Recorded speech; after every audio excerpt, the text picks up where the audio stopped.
காவடி கதை கேளு, குமரனின் காவடி கதை கேளு, காடுமலை கடக்கும் கந்தனின் காவடி கதை கேளு. காவடி கதை கேளு, குமரனின் காவடி கதை கேளு, காடுமலை கடக்கும் கந்தனின் காவடி கதை கேளு. சுப்பிரமணியவன் போரினிலே சூரனை வென்றானாம், சூரத்தோழன் இடும்பன் கந்தனின் பக்தனுமானானாம். மாமுனி அகத்தியன் இடும்பனை நியமனம் செய்தாரே, சக்தி சிவகிரியை பொதிகையில் சேர்த்திடச் சொன்னாரே. காவடி கதை கேளு, குமரனின் காவடி கதை கேளு, காடுமலை கடக்கும் கந்தனின் காவடி கதை கேளு.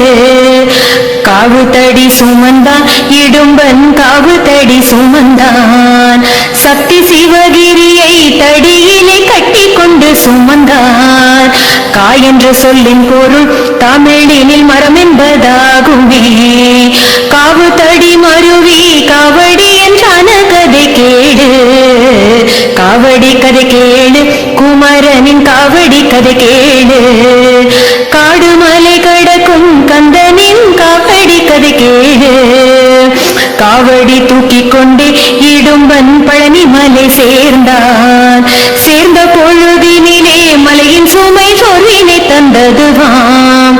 சோர்வு கொண்ட இடும்பன் இளைப்பாற எண்ணமும் கொண்டானாம், காவடி சுமைதனை பழனியிலே இறக்கி வைத்தானாம்.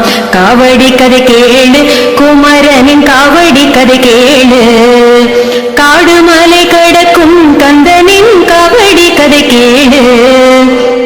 ஓய்வு பெற்றவுடனே காவடியை தூக்க முயன்றானே, காவடி அதன் சுமை கூடிவிட்ட உண்மை கதை கேளு.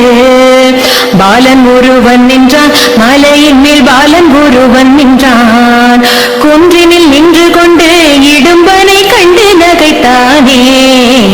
காவடி கதை கேளு, குமரனின் காவடி கதை கேளு, காடுமலை கடக்கும் கந்தனின் காவடி கதை கேளு. கோபம் கொண்ட இடும்பன் பாலன் மேல் பாய முற்பட்டானே, பாயும் பொழுதினிலே தவறி மலையின் கீழ் வீழ்ந்தானே. மீண்டும் எழுந்தானே இடும்பன், மீண்டும் எழுந்தானே. வெற்றி வடிவேலன் தெய்வத்தில் காட்சியை கண்டானே. காவடி கதை கேளு, குமரனின் காவடி கதை கேளு, காடுமலை